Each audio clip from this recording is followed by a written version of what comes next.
बिहार की सियासत अचानक अलग मोड़ पर पहुंची और 2 दशक तक बिहार की सत्ता जिनके इर्द गिर्द घूम रही थी, नीतीश कुमार आखिरकार बिहार को छोड़कर दिल्ली शिफ्ट हो गए। साथ ही बिहार को लंबे समय के बाद पहली बार भाजपा का मुख्यमंत्री मिला है। यानी जिस तरह से अब तक गठबंधन में उप मुख्यमंत्री की कमान सम्राट चौधरी संभाल रहे थे, अब वह सत्ता के शीर्ष पर बैठ गए हैं। बस अब शपथ ग्रहण मानो बाकी है। अगर हम देखें कि दिन भर कैसे पल पल सियासत बदली और आखिरी बार जब सचिवालय मुख्यमंत्री नीतीश कुमार पहुंचे थे, वहां कैबिनेट की बैठक में भाग लिया, जहां मंत्रिमंडल को भंग किया, फिर राजभवन पहुंचकर इस्तीफा दिया, तो इस दौरान एक अलग तस्वीर सचिवालय से निकलकर सामने आई थी। नीतीश कुमार मंत्रिमंडल भंग करने के बाद आखिरी बार जब सचिवालय से बाहर निकल रहे थे, तो तमाम उनके सचिवालय के कर्मी, अधिकारी और उनके साथी मंत्री जो अब पूर्व मंत्री हैं, वो उन्हें चीयॉफ करने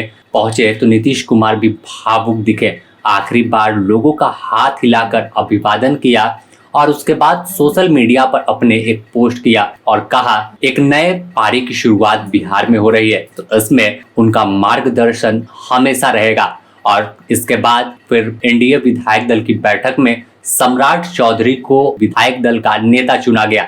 साथ ही फिर भाजपा के विधायक दल की बैठक हुई, जिसमें तमाम बड़े नेताओं ने समर्थन दिया। यहाँ पर ऑब्जर्वर के रूप में केंद्रीय मंत्री शिवराज सिंह चौहान भी पहुंचे थे।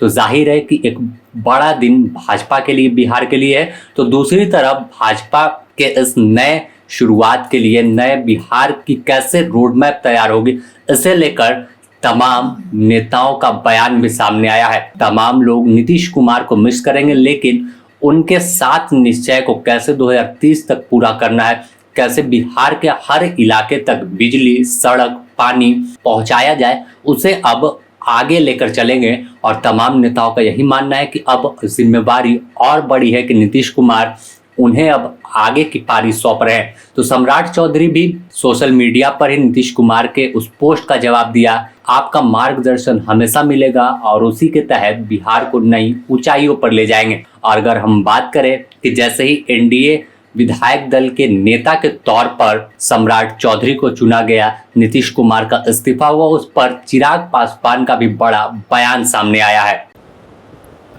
उनका कार्यकाल, उनकी कार्यशैली, उनके अनुभव का लाभ जिस तरीके से बिहार वासियों को मिला और जिसने यकीनन बिहार को जंगल राज के उस दौर से, बर्बादी के उस दौर से निकाल कर यहाँ तक लाने का काम किया, जहाँ से हम लोग एक नए बिहार और विकसित बिहार की उम्मीद रख सकते हैं।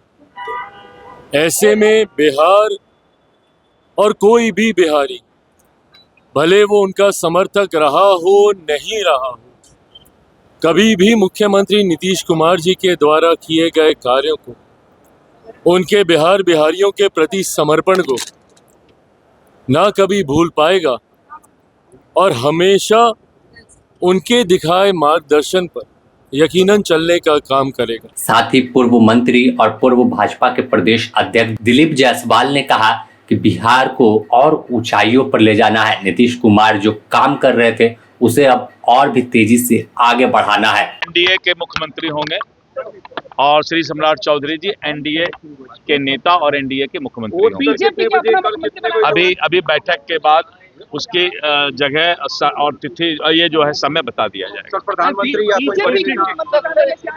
इस पूरे मामले पर बिहार में नेता प्रतिपक्ष तेजस्वी यादव भी मीडिया के सामने आए, क्योंकि बड़ा दिन बिहार के लिए था। सत्ता परिवर्तन हो रहा है और जाहिर है कि विपक्ष किस तरह रिएक्ट करता है, वो देखने वाली बात थी। तो इस्तीफा दे रहे हैं, तो जो महात्मा गांधी के जो लोग हत्यारे हैं, उनकी विचारधारा वाली पार्टी को स्थापित कर रहे हैं। मुख्यमंत्री जी तो बापू का नाम लेते थे, लेकिन अब उन्होंने भाजपा को दे दिया मौका। जो नथुराम गौडसे वगैरह हैं, उनकी विचारधारा वाली पार्टी को बिहार में इन्होंने दी। जो कर्पूरी जी को गाली देते थे जो लोग, उनको स्थापित कर रहे हैं। बिहार में अब नई सरकार का गठन हो रहा है, आप लोगों की रणनीति क्या रहेगी सरकार को? देखिए, कोई भी सरकार हो, जनता का चुनाव सरकार नहीं है। कोई भी मुख्यमंत्री बनेगा, जनता का चुनाव नहीं है। सम्राट चौधरी का नाम सर आगे आ रहा है मुख्यमंत्री के लिए। अरे भाई जो भी हैं लालू जी के पाठशाला के तो हैं। बीजेपी को भी अब राजनीति करनी पड़ रही है तो विचारधारा के इर्द गिर्द ही राजनीति करनी पड़ रही है, तो ये बात तो सब लोग जानते हैं। तो 2000 से लेकर 2026 तक नीतीश कुमार बिहार के सत्ता में रहे और पार्टी कोई चुनाव जीत कर आती नीतीश कुमार सत्ता में विराजमान रहते थे। उन्हीं के इर्द गिर्द कहा जाता था कि बिहार की सियासत है और मौसम जैसे बदलता है तो वैसे नीतीश कुमार भी बदलते गए और हमेशा सत्ता को अपने पास बनाए रखा। लेकिन आखिरकार अब वह सर्वोच्च सदन राज्यसभा चले गए। ऐसे में बिहार को 2 दशक के बाद वह अलविदा कह दिया और बिहार की सियासत में अब नया मोड़ आया।